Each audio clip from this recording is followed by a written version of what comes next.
Okay, so today's lecture is on depression, and I've seen a lot of videos out there like the science of depression, and so I thought, well, I'm going to call this video the etiology of depression. And etiology is actually about causality, so we're actually going to get to the cause and not just discuss some symptoms. So depression has an affinity with novelty. This is the basic conclusive premise. So depression has affinity with novelty, and I've got to change a lot of text here. So I said here my metaphor is, but really it's an allegory. So my allegory is, when the market goes down, all the secrets come out. When it's going up, and I mean the stock market, when it's going up, everyone is quiet. Depression, notice, is a time of deep connotation. Medical science, or the spurious, specious materialists, shallowly purport it is important to remember that depression is a disease with a biological basis.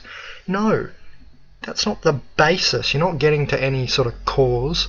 And for people right now who are saying, oh, it's got to do with a lack of serotonin. No, the new science even shows that. So by default, you're wrong, because you're using old science that isn't even correct anyway.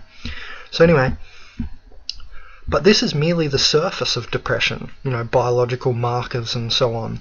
That's what happens when you do psychology without psychedelics. You piss into the wind. So here's a Zen proverb to sort of go with all this. Before awakening comes catharsis, I always say. This is mirrored in a Zen proverb, and it is: great doubt, great awakening. Small doubt, small awakening. No doubt, no awakening. Zen proverb. And what are you doing in depression? You're very much in doubtful states of thinking and deep connotation and all that sort of stuff. Now, novelty and depression. Ascension and descension. Traversing polarity to see. I don't know who wrote this next part. Empty people don't notice they're empty, and full people are forever seeking depth. We are querents, one who seeks, or the true Gnostic seeker. If you're even deeper and you're a Gnostic like me, or Gnosis means knowing, and if you're a Gnostic, you do what I'm doing here. You always dive deeper. You don't settle for surface explications and specious surface materialist sort of explanations of things. This is just stupid. Well, you did, yeah. So a word to Tina. This is Tina, or Peace Bunny, back page here. And a word to Tina.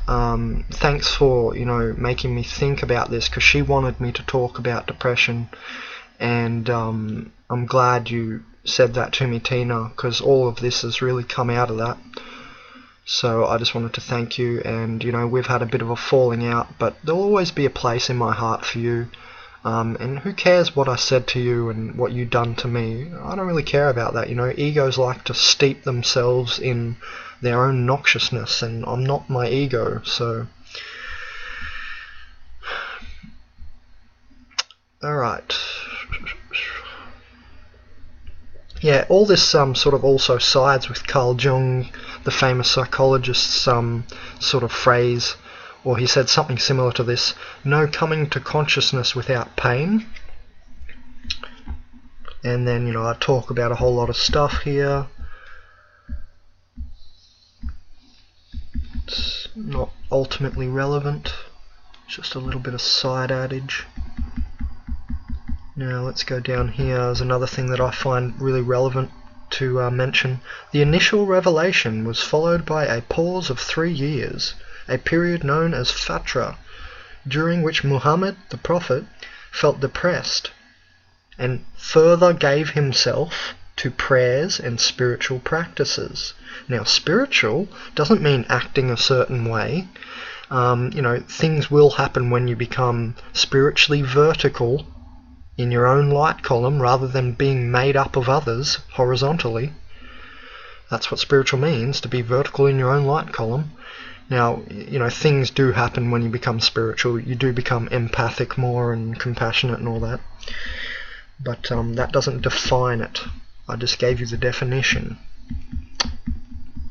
Here's another little bit of adage. Nothing is boring, nothing is repetitive and monotonous. You are, and you bring your quality to everything that you do. No act is boring in itself, no act can be non-boring in itself. It is you who make it boring or non-boring. And the same act can be boredom to you this moment, and the next moment it may become a blissful thing. Not that the act has changed, your mood, the quality you bring to the act has changed. So it's just something to keep in mind while we're talking about all this, I think. And to keep in mind while you're deeply connotating in your depression, to stop you really going to that bad end of depression where you want to kill yourself and stuff, and we'll talk about that in a second. No one is really existing for...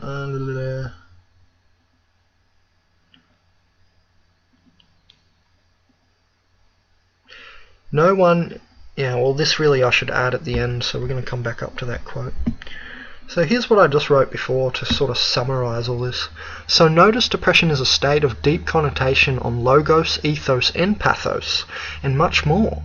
But this depressed state, notice also the ego is largely dissolved, and your depressive bouts sort of end in a more open state.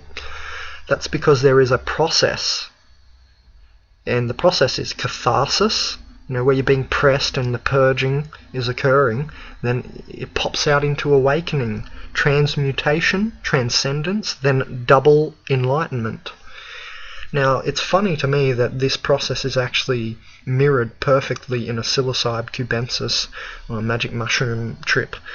You go through a crisis of consciousness at the start, a catharsis and purging, where you realize what a jerk you've been to people and all that sort of thing, and the scary part, and then it goes into awakening and transmutation and transcendence of, you get the visions and revelations, and then it ends in what I call whiter light and enlightenment. So it's funny that this process where, a human goes through is actually mirrored in this little psychedelic thing in the plant and fungi hallucinogens. It's mirrored in there. Now that's what's funny. It's like going, when they used to go to a church to confession. Well, you confess to the mushroom, trust me. And it mirrors all sorts of things. It's a counselor, the magic mushroom. It's all sorts of things, and I'll do special lectures and all that. Anyway, so to me, depression is a gift which allows for the divine spark to fly in and ebullient you, and you find purpose. And notice you find true meaning in a depression bout. You will often not only find your purpose or meaning out the end of this thing, but you most often will see even humanity's purpose and meanings, larger ontoses like this. Remember that deep roots allow a taller tree, and the tree can be less afraid of the wind. So depression is like digging your roots. Depression is a kind of blessing, and actually nothing in this universe is negative, because if you didn't notice, negative is always used to transmute to positive. So how was it negative? How negative was it really? Depression is a blessing which allows you to detach from the surface, and the surface virus, and brainwash this, and double-think that, and cultural customs this, and societal rigmarole that, and allows you to find your own truth. It's like an ensouling process or something. Now, you say to me, but Ben, we can't go telling the children the truth. And I reply, gosh no, we should continue to haplessly censor the truth and reality, shouldn't we? Because that's really helped out so much in the past. Feel my sarcasm. Alright, so jokes aside, you say, but Ben, people want to kill themselves during depression states or bouts. And I say, yes, they do, and so did I. And what is going on here is that it's ego death. So when one is identifying as the ego and surface virus, you indeed feel its death, and you identify with it. And so let go, step back, and breathe for a moment. Realize that you are not breathing. Your breath is naturally occurring. You don't have to push it. Just let go. You know, like I've said many times before, I think free will is a delusion of the ego, and actually neuroscience is now backing me, by the way, if you're one of those people who always requires evidence. You know, there's on the Neuroscience Mania Man page in Consciousazine, you'll see how neuroscience is backing what I just said. That I think free will is a delusion of the ego. You're embedded in cycle after cosmogonical and cosmological and astrological cycle after cycle. Not to mention, you know, picoseconds and femtosecond cycles of particles and so on, you know, that you're made of, or your body is made of, your 3D body. Anyway, so to finish this off, or get near the finish, you know, according to and this is the new science that I was talking about, that shows that serotonin is not lack of serotonin is not ultimately the cause and the full story behind depression. According to the World Health Organization, depression is the leading cause of disability across the globe, affecting more than 350 million people worldwide. That's a lot of blessings. Back in the late 1980s, the antidepressant Prozac was developed. We all know Prozac. It's pretty famous. All these people shooting up people in America because they're on Prozac, allegedly, and all that.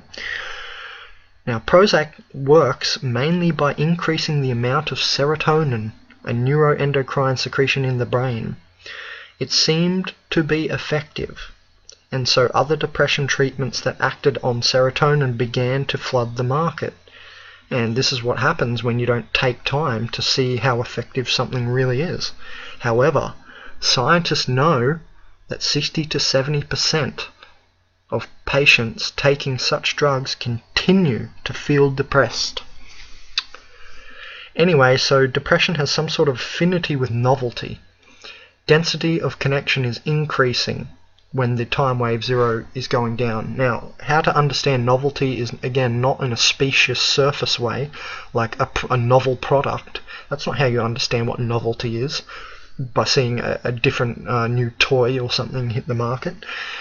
You would go to Terence McKenna's Time Wave Zero and view that 24-minute version of that video 1,000 times if you need to, you know, until you get it. But, so clearly, depression does have an affinity with novelty. Notice when you're in a deep connotative state and you're actually thinking, you know, Tina introduced me to this thing called spiraling. She used to say to me, "Stop it, Ben, you're spinning, sorry." And then, you know, spiraling is obviously the up, and the spinning is down, you know, and I was always spinning on things and getting angry and stuff at the eschaton, because it was a very frustrating time for me, the end compression of the eschaton at 2012 there. It was a completely novel state. By the end of it, I was actually living illegally in university, being the site creator of consciousazine. I mean, it didn't get much more novel than that. So, as the novelty is increasing, density of connection is increasing.